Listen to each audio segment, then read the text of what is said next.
3T belum diterapkan secara maksimal, begitu juga dengan 5M, masih banyak kerumunan di mana-mana. Kita akan membahasnya kembali bersama dengan Pak Diki Budiman, ahli epidemiolog dari Griffith University Australia, dan juga Pak Ahmad Rusjan, ahli mikrobiologi. Saya ke Pak Diki.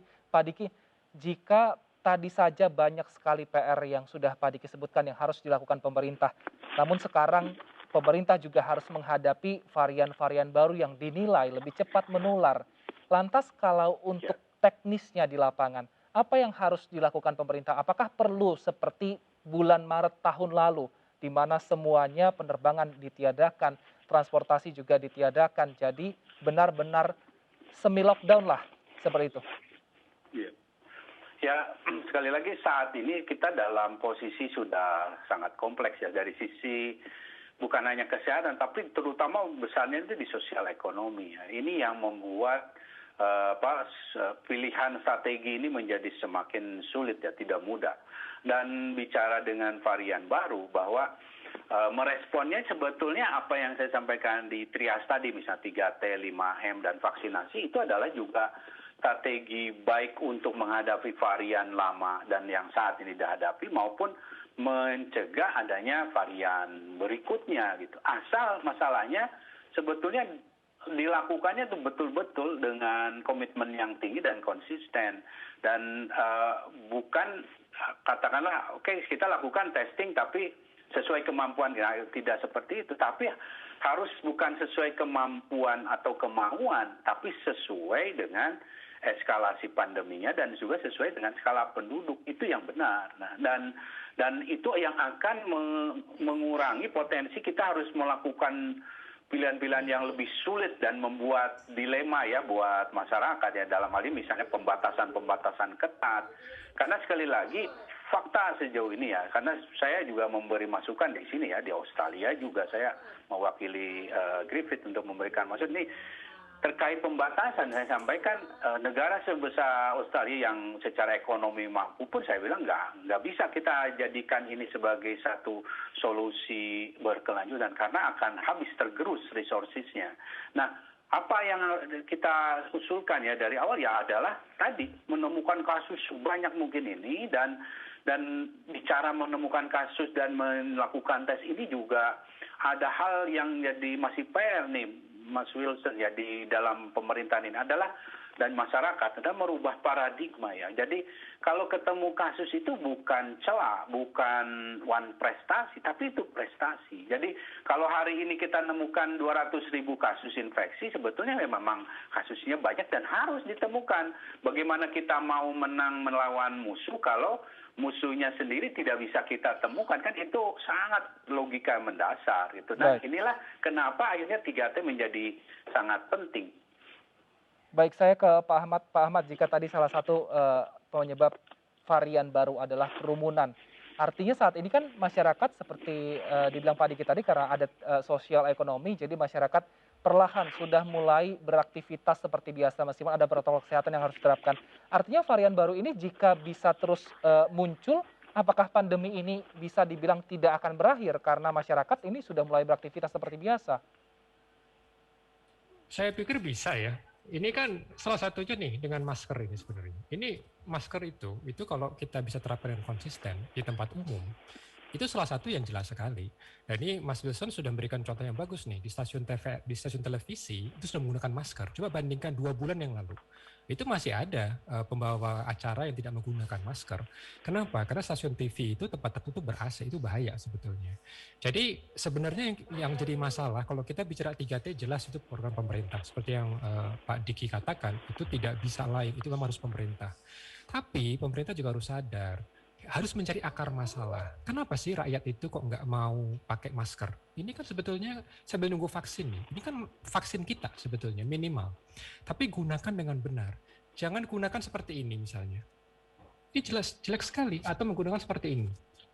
Ini apa ini? Ini bukan masker. Masker itu harus menutup semuanya secara sempurna.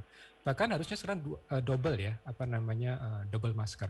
Kenapa rakyat tidak menggunakan masker? Kita juga capek, rakyat disalahin terus gitu kan. Kita harus mencari tahu.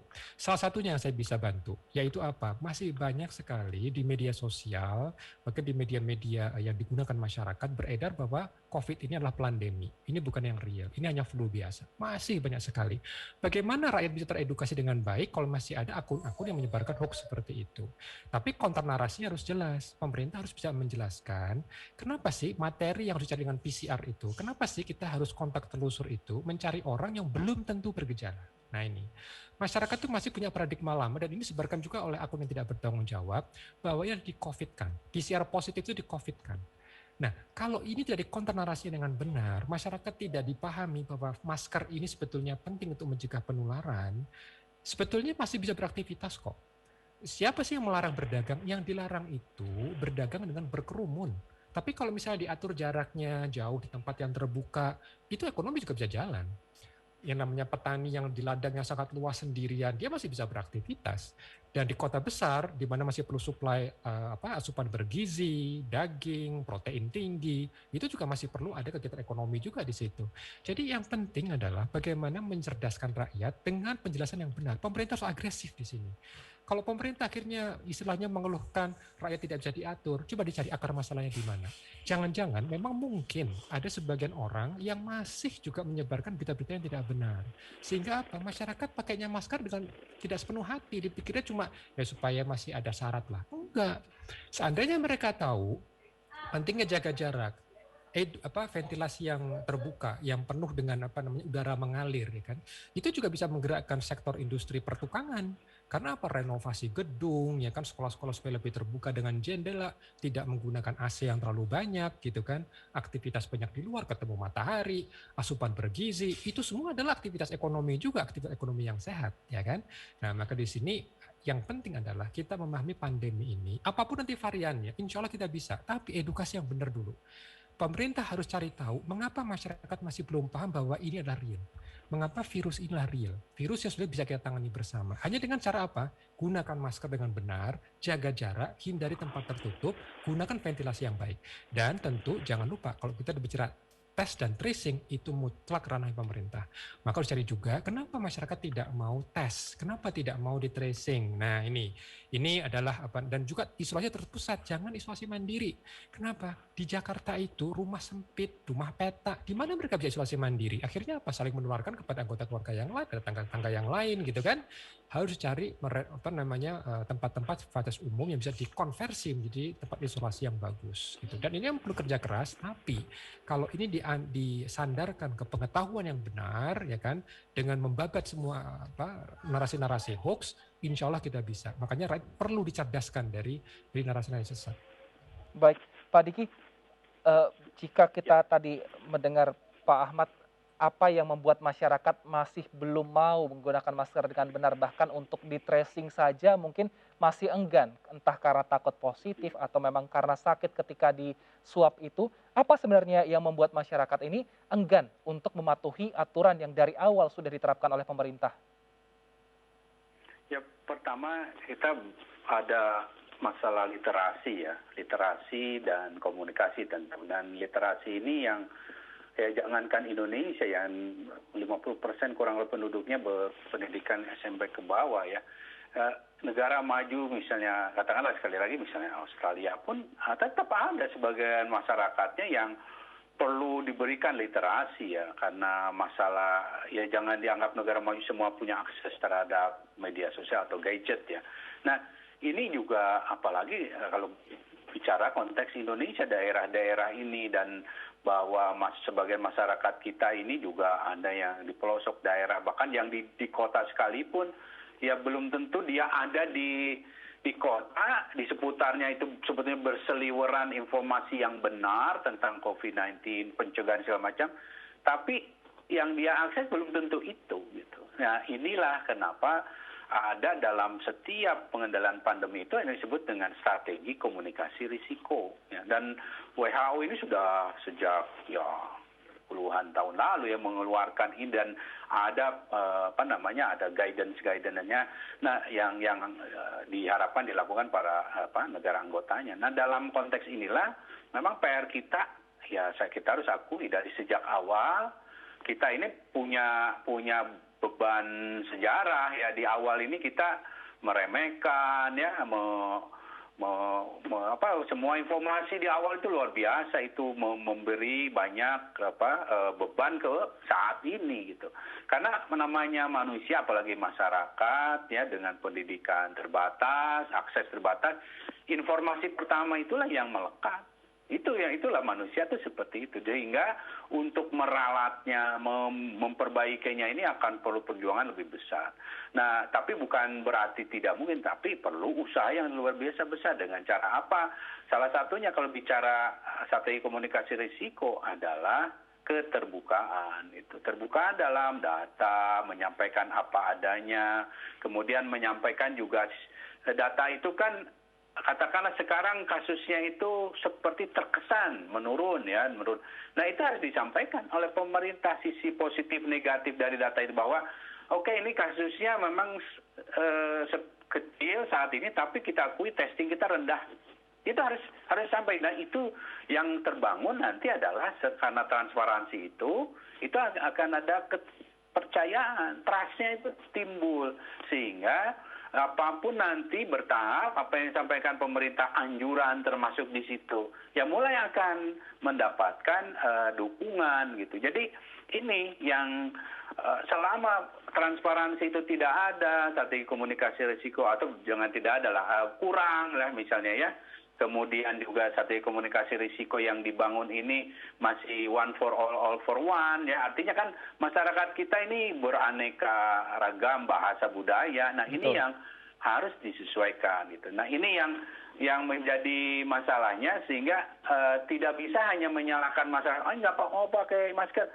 Ya, kalau di dalam pendekatan saintis ya, kita akan cari tahu need assessment ya, dicari kenapa dia nggak mau pakai masker, ada apa, jangan-jangan nggak ada maskernya, jangan-jangan. Nah, ini yang apapun sekali lagi namanya pendekatan, baik itu strategi ataupun mitigasi, itu ya harus berbasis sains itu ya seperti itu, tidak bisa diasumsikan atau tidak bisa digeneralisasi. Baik. Kalau untuk sanksi dari aturan ini, apakah menurut Pak Diki perlu dipertegas kembali agar mungkin sanksi ini bisa jadi pembelajaran bagi masyarakat ketika ada sudah dihukum tegas, maka mungkin masyarakat akan enggan untuk melanggar dan akhirnya ya sudah ikuti saja aturan. Ya, setuju untuk sanksinya, tapi bentuk sanksinya ini yang harus disesuaikan dengan konteks keindonesiaan ya, dalam hal ini juga konteks masyarakat setempat. Karena sebetulnya dari sisi beberapa kajian ya, sanksi yang efektif dalam situasi seperti ini tuh sanksi sosial, itu yang efektif sekali. Karena dengan sanksi sosial ini mereka lebih merasa orang sekitarnya mengawasi, tetangganya, tokoh setempatnya yang mengawasi. Ini jauh lebih efektif dalam konteks keindonesiaan ya, dibandingkan misalnya sanksi, apalagi jangan sampai sanksi pidana, saya tidak terlalu ini ya, apalagi sanksi uang lah misalnya ya. Nah, karena apa? Karena situasinya ini sudah berat. Orang kalau sudah berat ya akan sulit. Nah, tapi kalau sosial itu ada di dia, ada di sekitarnya, kan seperti hanya peer group lah. Peer pressure ini akan jauh lebih efektif dampaknya dalam merubah perilaku.